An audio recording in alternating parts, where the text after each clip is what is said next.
सोई सोई देवै, सोई सोई देवै,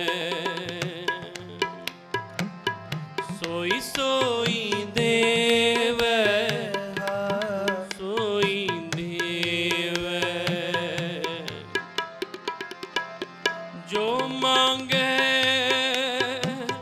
ठाकुर अपने ते, सोई सोई देवै। जो मांगे ठाकुर अपने ते, सोई सोई देवै। जो मांगे ठाकुर अपने ते, सोई सोई देवै। जो मांगे ठाकुर अपने ते, सोई सोई देवै। सोई सोई देवै, सोई सोई देवै, सोई सोई देवै, सोई सोई देवै।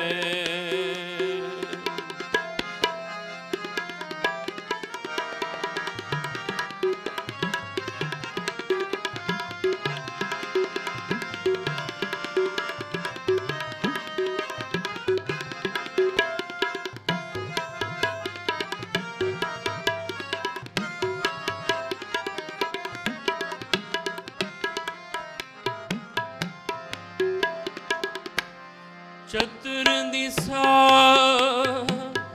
कीनो बल अपना, सिर ऊपर कर तारियो।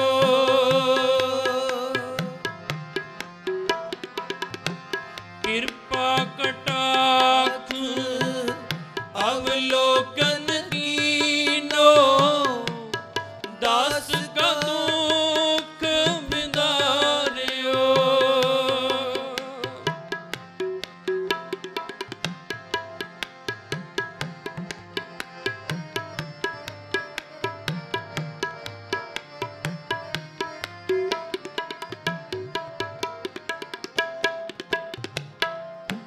कृपा कटाक्ष अवलोकन कीनो, दास का दुख बिदारियो।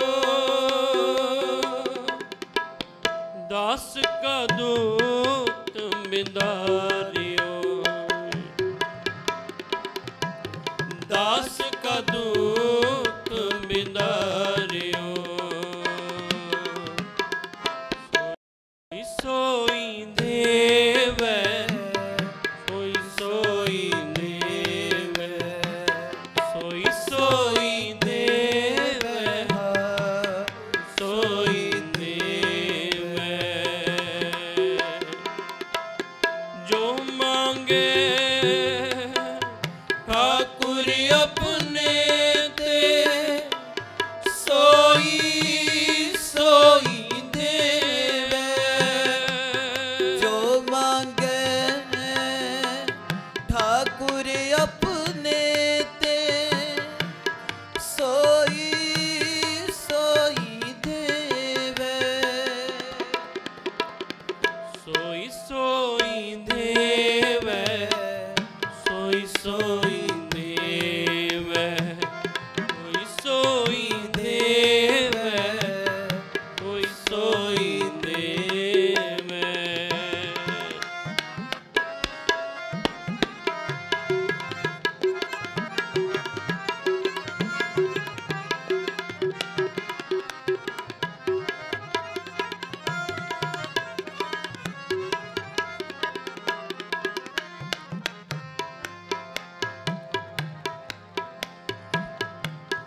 हर जन राखे गुर गोविंद, राखे गुर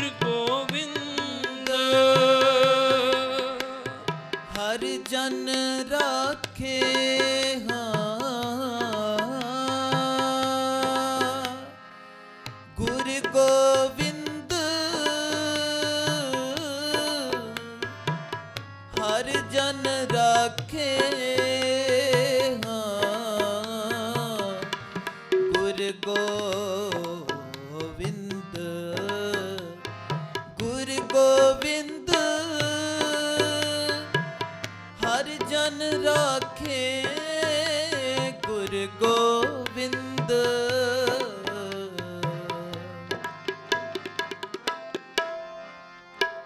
हर जन राखे गुर गोबिंद, कंठ लाए अवगुण सब मेटे, दया पुरख बख्शिंद। किवें रखदे ने गुरु गोबिंद।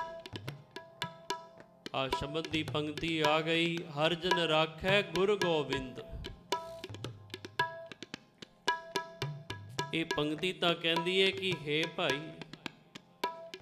ये परमात्मा, ये गोबिंद दुनिया का मालक हर एक दी रखिया करता है।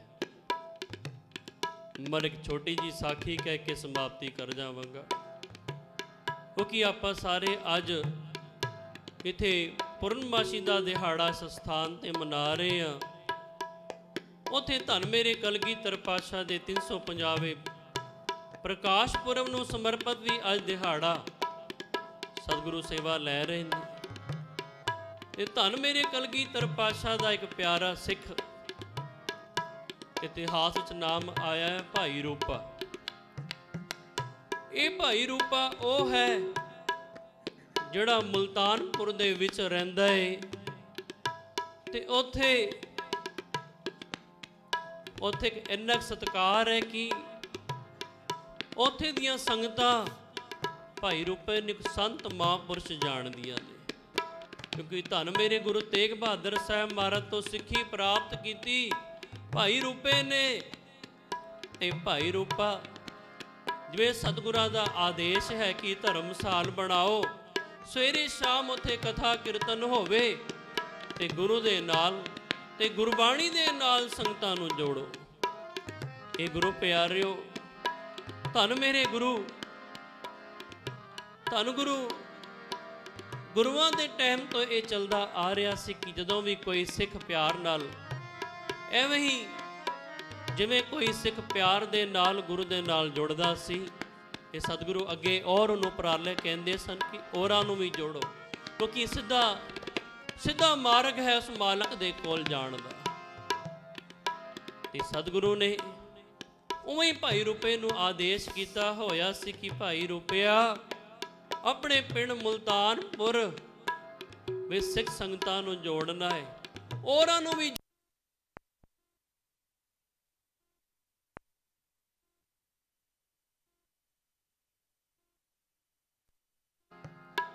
कथा कीर्तन होंदी। ते भाई रूपा बड़ा ही धनाड़, बड़ा ही अमीर आदमी सी, उस इलाके का कारोबार चंगे सन। ते भाई रूपे कोलों उत्थे मुल्तानपुर दे रहण वाले जिहड़े काजी सन, ब्राह्मण सन, वो ईर्खा करन लग पे। ईर्खा करन लग पे कि ये भाई रूपा सवेरे शाम अपना दीवान ला लैंदा है, ते अपने दीवान दे विच कई मुसलमानां नूं भी सिख बनाई जांदा है, कई हिंदुआं नूं सिख बनाई जांदा है। किवें ना किवें नूं रोकीए, किवें ना किवें नूं ढा लाईए। साजिशां रचनियां शुरू कीतियां, ते एक वार की भाणा वापरिया। साजिश वरतदे की होया, मुल्तानपुर दे विच पै गया डाका। मुल्तानपुर विच डाका पै गया,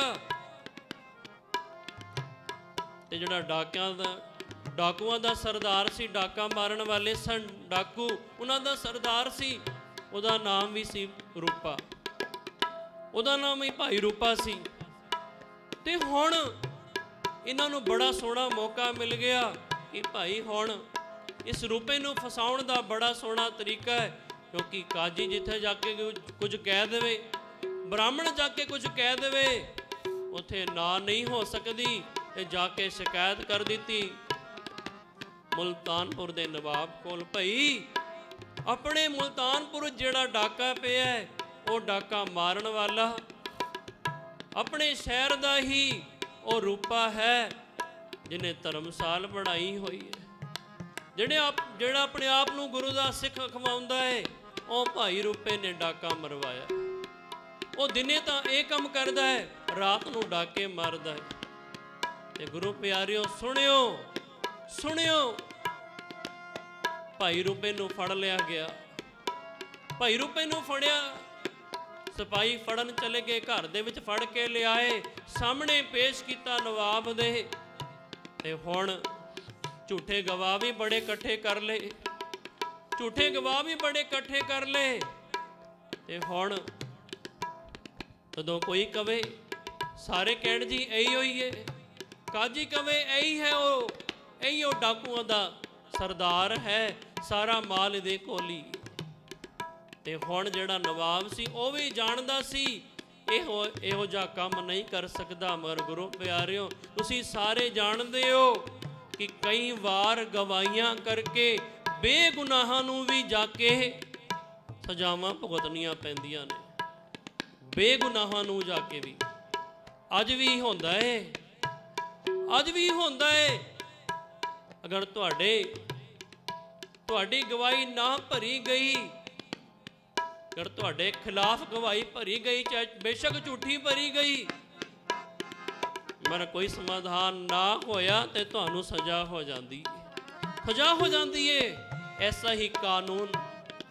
ਤੇ ਗੁਰੂ ਪਿਆਰਿਓ, ਹੁਣ ਸਾਰੇ ਜਿਹੜੇ ਭਾਈ ਰੂਪੇ ਤੇ ਇਲਜ਼ਾਮ ਜਿਹੜੇ ਲਾਏ ਗਏ, ਸਾਰੇ ਇਲਜ਼ਾਮ ਸਾਬਤ ਕਰ ਦਿੱਤੇ ਉਹਨਾਂ ਨੇ, ਝੂਠੀਆਂ ਗਵਾਹੀਆਂ ਭਰ ਕੇ। ਤੇ ਗੁਰੂ ਸਾਧ ਸੰਗਤ ਜੀ, ਉਹ ਨਵਾਬ ਕਹਿਣ ਲੱਗਾ ਭਾਈ ਰੂਪੇ ਨੂੰ, ਭਾਈ ਰੂਪਿਆ ਤੂੰ ਵੀ ਕੁਝ ਬੋਲ, ਤੂੰ ਵੀ ਕੋਈ ਗਵਾਹ ਪੇਸ਼ ਕਰ, ਤੂੰ ਵੀ ਕੋਈ ਲਿਆ। ਤੇ ਗੁਰੂ ਦਾ ਸਿੱਖ ਕਹਿਣ ਲੱਗਾ ਫਰੀ ਕਚਹਿਰੀ ਦੇ ਵਿੱਚ, ਕਹਿਣ ਲੱਗਾ ਭਾਈ ਗੱਲ ਸੁਣੋ, ਮੈਂ ਇਹ ਜੁਰਮ ਨਹੀਂ ਕੀਤਾ, ਤੁਹਾਨੂੰ ਵੀ ਪਤਾ ਹੈ ਤੇ ਮੈਨੂੰ ਵੀ ਪਤਾ ਹੈ, ਮਗਰ ਹੁਣ ਮੇਰੇ ਖਿਲਾਫ ਝੂਠੀਆਂ ਗਵਾਹੀਆਂ ਭਰੀਆਂ ਜਾ ਰਹੀਆਂ ਨੇ। ਤੇ ਹੋ ਸਕਦਾ ਹੈ ਇਹਨਾਂ ਗਵਾਹੀਆਂ ਦੇ ਆਧਾਰ ਤੇ ਤੁਸੀਂ ਮੈਨੂੰ ਸਜ਼ਾ ਵੀ ਲਾ ਦੇਵੋ। ਤੇ ਮੈਂ ਆਪਣੇ ਖਿਲਾਫ ਕੁਝ ਨਹੀਂ ਬੋਲਾਂਗਾ, ਤੇ ਆਪਣੇ ਵੱਲੋਂ ਕਿਸੇ ਨੂੰ ਗਵਾਹੀ ਦੇਣ ਲਈ ਵੀ ਨਹੀਂ ਕਵਾਂਗਾ। ਕਿਉਂ? ਅਗਰ ਕੱਲ ਨੂੰ ਮੈਨੂੰ ਸਜ਼ਾ ਹੋ ਗਈ ਤੇ ਇਹਨਾਂ ਨੇ ਉਹਨਾਂ ਨੂੰ ਵੀ ਤੰਗ ਕਰਨਾ ਹੈ, ਚਾਹੇ ਬੇਸ਼ੱਕ ਉਹ ਮੇਰੇ ਘਰ ਵਾਲੇ ਹੋਣ, ਬੇਸ਼ੱਕ ਮੇਰੇ ਸ਼ਹਿਰ ਵਾਲੇ ਹੋਣ, ਬੇਸ਼ੱਕ ਮੇਰੇ ਸਾਕ ਸੰਬੰਧੀ ਹੋਣ, ਮੇਰੇ ਵੱਲੋਂ ਕੋਈ ਪਰੇਸ਼ਾਨ ਨਾ ਹੋਵੇ। ਇਹੋ ਜਿਹਾ ਗੁਰੂ ਦਾ ਸਿੱਖ। ਤੇ ਕਹਿਣ ਲੱਗਾ ਮੇਰੀ ਗਵਾਹੀ ਜਿੰਨੇ ਭਰਨੀ ਹੈ ਮੈਨੂੰ ਤੇ ਭਰੋਸਾ ਹੈ, ਅਗਰ ਉਹਨੇ ਮੇਰੀ ਗਵਾਹੀ ਭਰਨ ਆਣਾ ਹੋਇਆ ਤੇ ਉਹ ਆਏਗਾ, ਮੈਨੂੰ ਭਰੋਸਾ ਹੈ।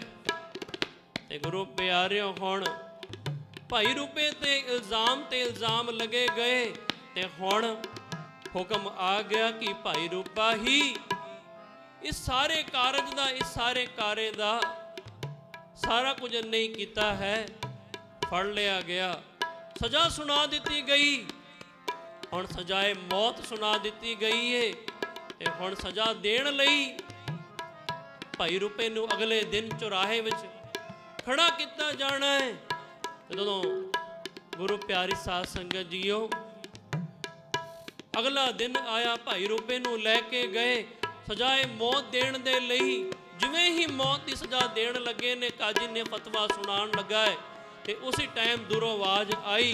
ਕੋਈ ਘੋੜੇ ਤੇ ਤੁਰਿਆ ਸਿਪਾਹੀ, ਕੋਈ ਘੋੜੇ ਤੇ ਚੜਿਆ ਸਿਪਾਹੀ ਦੂਰੋਂ ਆਵਾਜ਼ਾਂ ਮਾਰਦਾ ਆਉਂਦਾ ਹੈ, ਰੁਕੋ, ਰੁਕ ਜਾਓ। ਤੇ ਸਾਰੇ ਰੁਕ ਗਏ। ਸੁਣੋ ਬਈ ਉਹ ਕੀ ਕਹਿੰਦਾ ਹੈ।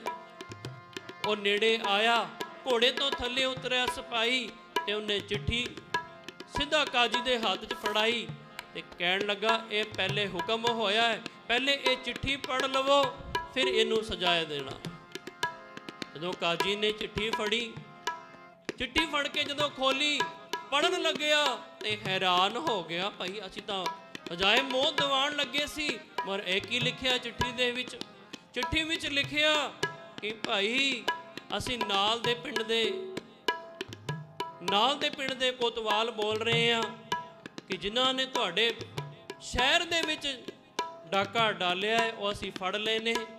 ਉਹਨਾਂ ਦਾ ਜਿਹੜਾ ਸਰਦਾਰ ਹੈ, ਜਿਹੜਾ ਉਹਨਾਂ ਦਾ ਮੇਨ ਹੈ, ਉਹਦਾ ਨਾਮ ਭਾਈ ਰੂਪਾ ਹੀ ਹੈ, ਤੇ ਅਸੀਂ ਉਹ ਵੀ ਫੜ ਲਿਆ ਹੈ। ਤੇ ਜਿਹੜਾ ਤੁਸੀਂ ਭਾਈ ਰੂਪਾ ਫੜਿਆ ਆਪਣੇ ਪਿੰਡ ਦਾ, ਇਹ ਬੇਗੁਨਾਹ ਹੈ, ਇਹਨੂੰ ਛੱਡ ਦਿੱਤਾ ਜਾਵੇ। ਤੇ ਕੁਝ ਚਿਰ ਦੇ ਵਿੱਚ ਹੀ ਅਸੀਂ ਭਾਈ ਰੂਪੇ ਨੂੰ, ਉਸ ਰੂਪੇ ਨੂੰ ਲੈ ਕੇ ਤੁਹਾਡੇ ਕੋਲ ਪੁੱਜ ਰਹੇ ਹਾਂ, ਤੇ ਬਾਕੀ ਡਾਕੂਆਂ ਨੂੰ ਲੈ ਕੇ ਵੀ ਪੁੱਜ ਰਹੇ ਹਾਂ। ਇਹ ਬੇਗੁਨਾਹ ਹੈ, ਇਹਨੂੰ ਮਾਫ ਕਰ ਦਿੱਤਾ ਜਾਏ। ਇਹ ਚਿੱਠੀ ਉਸ ਕਾਜੀ ਨੇ ਪੜ੍ਹੀ, ਕਾਜੀ ਨੇ ਫੜੀ, ਤੇ ਨਵਾਬ ਨੇ ਕਿਹਾ ਬਈ ਛੱਡ ਦਿੱਤਾ ਜਾਏ ਭਾਈ ਰੂਪੇ ਨੂੰ। ਛੱਡ ਦਿੱਤਾ ਗਿਆ। ਤੇ ਭਾਈ ਰੂਪਾ ਕਹਿਣ ਲੱਗਾ, ਆ ਵੇਖਿਆ ਨਾ, ਮੈਨੂੰ ਭਰੋਸਾ ਸੀ ਆਪਣੇ ਗੁਰੂ ਤੇ ਕਿ ਉਹ ਜ਼ਰੂਰ ਮੇਰੀ ਗਵਾਹੀ ਭਰੇਗਾ। ਆ ਕੇ ਭਰੀ ਨਾ ਗਵਾਹੀ। ਤੇ ਗੁਰੂ ਪਿਆਰਿਓ, ਉਸੀ ਚਿਰਾਂ ਦੇ ਅੰਦਰ ਸ਼ਹੀਦੀ ਹੋ ਗਈ ਧੰਨ ਗੁਰੂ ਤੇਗ ਬਹਾਦਰ ਸਾਹਿਬ ਮਹਾਰਾਜ ਦੀ। ਹੁਣ ਗੁਰਤਾ ਗੱਦੀ ਤੇ ਬਹਿਣਾ ਹੈ ਧੰਨ ਮੇਰੇ ਗੋਬਿੰਦ ਰਾਏ ਜੀ ਨੇ। ਤੇ ਉਹ ਦਿਨ ਵੀ ਆ ਗਿਆ ਜਦੋਂ ਹੁਣ ਤਿਲਕ ਲੱਗਣਾ ਹੈ ਗੁਰਤਾ ਗੱਦੀ ਦਾ। ਸਾਰੀਆਂ ਸੰਗਤਾਂ ਨੂੰ ਚਿੱਠੀਆਂ ਭੇਜੀਆਂ ਗਈਆਂ, ਸਾਰੀਆਂ ਸੰਗਤਾਂ ਅਨੰਦਪੁਰ ਸਾਹਿਬ ਪੁੱਜੋ। ਤੇ ਭਾਈ ਰੂਪੇ ਦੇ ਮੁਲਤਾਨਪੁਰ ਵੀ ਚਿੱਠੀ ਆਈ, ਤੇ ਉੱਥੇ ਦਾ ਮਸੰਦ ਜਿਹੜਾ ਸੀ ਮੁਲਤਾਨਪੁਰ ਦਾ, ਉਹਨੇ ਸਭ ਸਿੱਖਾਂ ਦੇ ਘਰ ਕਿਹਾ ਵੀ ਆਪਾਂ ਸਾਰਿਆਂ ਨੇ ਚੱਲਣਾ ਹੈ, ਸਾਰਿਆਂ ਨੇ ਜਾਣਾ ਅਨੰਦਪੁਰ ਸਾਹਿਬ। ਤੇ ਉਹ ਮਸੰਦ ਸਾਰਿਆਂ ਨੂੰ ਕਹਿ ਕੇ ਦਿਨ ਨਿਯਤ ਕਰ ਲਿੱਤਾ, ਆਪਾਂ ਇਹ ਦਿਨ ਚਾਲੇ ਪਾਉਣੇ ਨੇ ਆਨੰਦਪੁਰ ਸਾਹਿਬ ਦੇ ਲਈ। ਹੁਣ ਚਾਲੇ ਪਾਉਣ ਲੱਗੇ। ਜਿਸ ਦਿਨ ਚਾਲੇ ਪਾਉਣੇ ਸਨ, ਕੀ ਭਾਣਾ ਵਰਤਿਆ, ਭਾਈ ਰੂਪੇ ਨੇ ਤਾਂ ਜਾਣਾ ਹੀ ਸੀ, ਕਿਤੇ ਸ਼ੁਕਰਾਨਾ ਕਰਨਾ ਸੀ ਸਤਿਗੁਰੂ ਦਾ। ਤੇ ਇੱਕ ਇਹੋ ਜਿਹਾ ਵੱਡਾ ਪੁਰਬ ਸੀ, ਜਾਣਾ ਸੀ ਭਾਈ ਰੂਪੇ ਨੇ। ਤੇ ਕੀ ਭਾਣਾ ਵਾਪਰਿਆ, ਭਾਈ ਰੂਪੇ ਦੀ ਘਰ ਵਾਲੀ ਬਹੁਤਾ ਬਿਮਾਰ ਹੋ ਗਈ। ਤੇ ਭਾਈ ਰੂਪਾ ਮਸੰਦ ਨੂੰ ਕਹਿਣ ਲੱਗਾ, ਭਾਈ ਮੈਂ ਨਹੀਂ ਜਾ ਸਕਦਾ, ਤੇ ਮੇਰੇ ਵੱਲੋਂ ਕੁਝ ਭੇਟਾਵਾਂ ਨੇ, ਇਹ ਸਤਿਗੁਰਾਂ ਦੇ ਚਰਨਾਂ 'ਚ ਅਰਪਣ ਕਰ ਦੇਣੀਆਂ।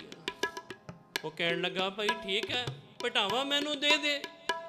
ਭੇਟਾਵਾਂ ਦੇ ਦਿੱਤੀਆਂ ਗਈਆਂ। ਭੇਟਾਵਾਂ ਸੀਆਂ, ਰੇਸ਼ਮੀ ਕੱਪੜੇ ਸਨ, ਕੁਝ ਮੋਹਰਾਂ ਸੀਆਂ, ਤੇ ਸੋਹਣੇ ਕੰਗਨ ਸਤਿਗੁਰਾਂ ਦੇ ਲਈ ਬਣਵਾਏ ਸਨ। ਭਾਈ ਰੂਪੇ ਨੇ ਸੋਨੇ ਦੇ ਉਹ ਦੇ ਦਿੱਤੇ। ਹੁਣ ਘਰ ਆਇਆ ਭਾਈ ਮਸੰਦ, ਮੁਲਤਾਨਪੁਰ ਦਾ ਮਸੰਦ ਘਰ ਆਇਆ। ਤੇ ਘਰ ਆ ਕੇ ਉਸ ਟਾਈਮ ਮਸੰਦਾਂ ਦੇ ਮਨਾਂ ਵਿੱਚ ਬੜੀ ਲਾਲਚ ਭਰ ਗਈ ਸੀ। ਪਹਿਲੇ ਆਪਣਾ ਘਰ ਭਰਦੇ ਸਨ, ਤਾਂ ਹੀ ਫਿਰ ਇਹ ਮਸੰਦ ਪ੍ਰਥਾ ਬੰਦ ਹੋ ਗਈ। ਤੇ ਗੁਰੂ ਪਿਆਰਿਓ, ਫਿਰ ਹੁਣ ਉਹ ਮਸੰਦ ਜਦੋਂ ਘਰ ਆਇਆ, ਸੋਚਣ ਲੱਗਾ, ਉਹ ਛੋਟਾ ਜਿਹਾ ਗੁਰੂ ਹੈ, ਉਹਨੂੰ ਕੀ ਪਤਾ ਲੱਗਣਾ ਹੈ। ਧੰਨ ਗੁਰੂ ਤੇਗ ਬਹਾਦਰ ਸਾਹਿਬ ਮਹਾਰਾਜ ਤਾਂ ਸ਼ਹੀਦੀ ਪ੍ਰਾਪਤ ਕਰ ਗਏ ਨੇ, ਛੋਟੇ ਜਿਹੇ ਗੁਰੂ ਨੂੰ ਕੀ ਪਤਾ ਲੱਗਣਾ ਹੈ। ਕੁਝ ਮੋਹਰਾਂ ਆਪਣੇ ਘਰ ਰੱਖ ਲਈਆਂ, ਤੇ ਆਨੰਦਪੁਰ ਸਾਹਿਬ ਨੂੰ ਚਾਲੇ ਪਾ ਦਿੱਤੇ ਸੰਗਤਾਂ ਦੇ ਨਾਲ। ਹੁਣ ਤੁਰਿਆ ਜਾਂਦਾ ਹੈ। ਜੋ ਹੀ ਆਨੰਦਪੁਰ ਸਾਹਿਬ ਆਉਣ ਵਾਲਾ ਹੋਇਆ, ਗੁਰੂ ਕੀ ਸਾਧ ਸੰਗਤ ਜੀ, ਤੇ ਫਿਰ ਲਾਲਚ ਜਾਗ ਗਈ ਮਸੰਦ ਦੇ, ਫਿਰ ਲਾਲਚ ਜਾਗ ਗਈ।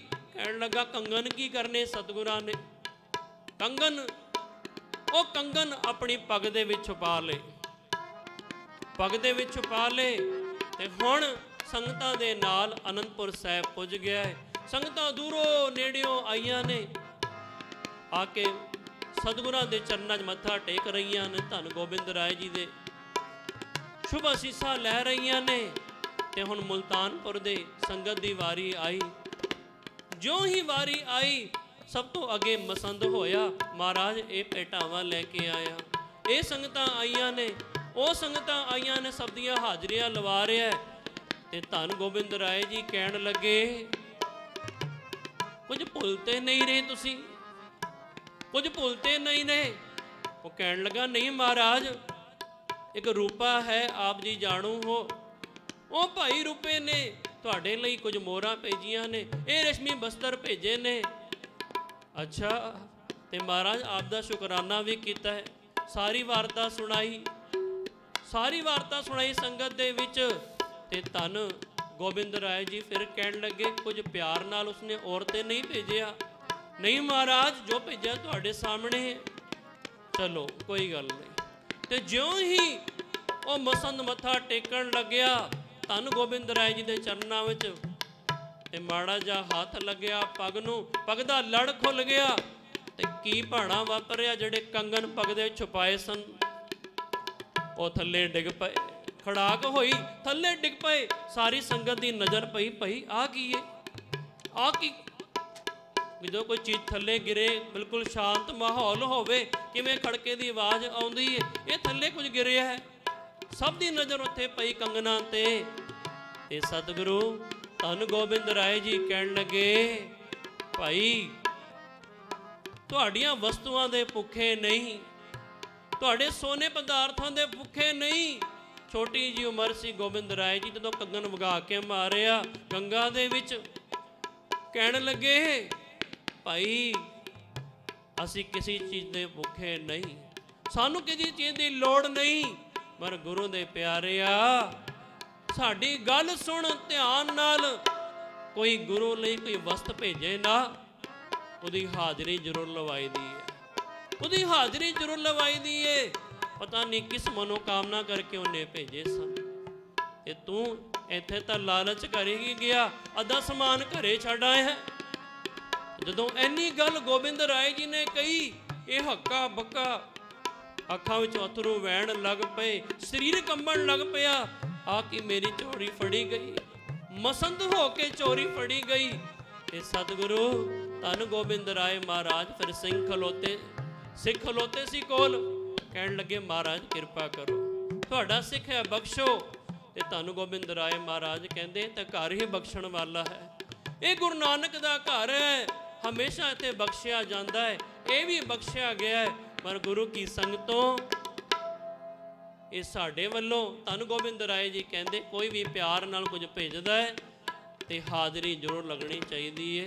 ਗੁਰੂ ਪਦਾਰਥਾਂ ਦਾ ਭੁੱਖਾ ਨਹੀਂ, ਪਦਾਰਥਾਂ ਦਾ ਭੁੱਖਾ ਨਹੀਂ। ਤੇ ਗੁਰੂ ਪਿਆਰਿਓ, ਹਰ ਜਨ ਰਾਖੈ ਗੁਰੂ ਗੋਬਿੰਦ, ਕਿਵੇਂ ਰੱਖਿਆ ਕੀਤੀ ਭਾਈ ਰੂਪੇ ਦੀ, ਕਿਵੇਂ ਸਤਿਗੁਰਾਂ ਨੇ ਰਹਿਮਤਾਂ ਕੀਤੀਆਂ। ਧੰਨ ਮੇਰੇ ਕਲਗੀਧਰ ਪਾਤਸ਼ਾਹ ਨੇ ਹਮੇਸ਼ਾ ਰਹਿਮਤਾਂ ਵਰਤਾਉਂਦੇ ਆਉਂਦੇ ਨੇ, ਅੱਜ ਵੀ ਵਰਤਾ ਰਹੇ ਨੇ। ਤੇ ਆਪ ਸਾਰਿਆਂ ਨੂੰ ਕਿਹਾ ਸੀ ਨਾ, ਖੰਡੇ ਬਾਟੇ ਦੀ ਪੌਲ ਚੱਕੋ। ਕਿੰਨੇ ਵਜਬ ਦੇ ਕੀਰਤਨ ਕਰ ਰਹੇ ਸਨ ਭਾਈ ਜਗਜੀਤ ਸਿੰਘ ਜੀ, ਗੁਰਨੇ ਕਲਾਂ ਵਾਲੇ ਸੰਤ। ਤੇ ਹੁਣ ਗੁਰੂ ਸਾਧ ਸੰਗਤ ਜੀਓ, ਖੰਡੇ ਬਾਟੇ ਦੀ ਪੌਲ ਤਿਆਰ ਹੋਣੀ ਹੈ ਕੁਝ ਚਿਰਾਂ ਦੇ ਵਿੱਚ ਹੀ। ਤੇ ਆਪ ਸਾਰੀ ਸੰਗਤਾਂ ਨੂੰ ਬੇਨਤੀ ਹੈ, ਜਿਸ ਕਿਸੇ ਨੇ ਵੀ ਖੰਡੇ ਬਾਟੇ ਦੀ ਪੌਲ ਅੰਮ੍ਰਿਤ ਛਕਣਾ ਹੋਵੇ, ਥੱਲੇ ਜਿਹੜਾ ਪੁਰਾਣਾ ਹਾਲ ਹੈ ਉਹਦੇ ਪੁੱਜ ਜਾਓ। ਆਓ ਸ਼ਬਦ ਦੀ ਤੁਕ ਪੜੀਏ, ਫਿਰ ਦਾਸਾਂ ਵੱਲੋਂ ਸਮਾਪਤੀ। ਸੋਈ ਸੋਈ ਦੇਵ, ਸੋਈ ਸੋਈ ਦੇਵ, ਸੋਈ ਸੋਈ ਦੇਵ, ਸੋਈ ਸੋਈ ਦੇਵ, ਜੋ ਮੰਗੇ ਠਾकुर अपने ते, सोई सोई देव, जो मांगे ठाकुर अपने ते, सोई सोई देव, सोई सोई देव, सोई सोई देव, सोई सोई देव, सोई सोई देव, सोई सोई देव, सोई सोई देव, सोई सोई देव।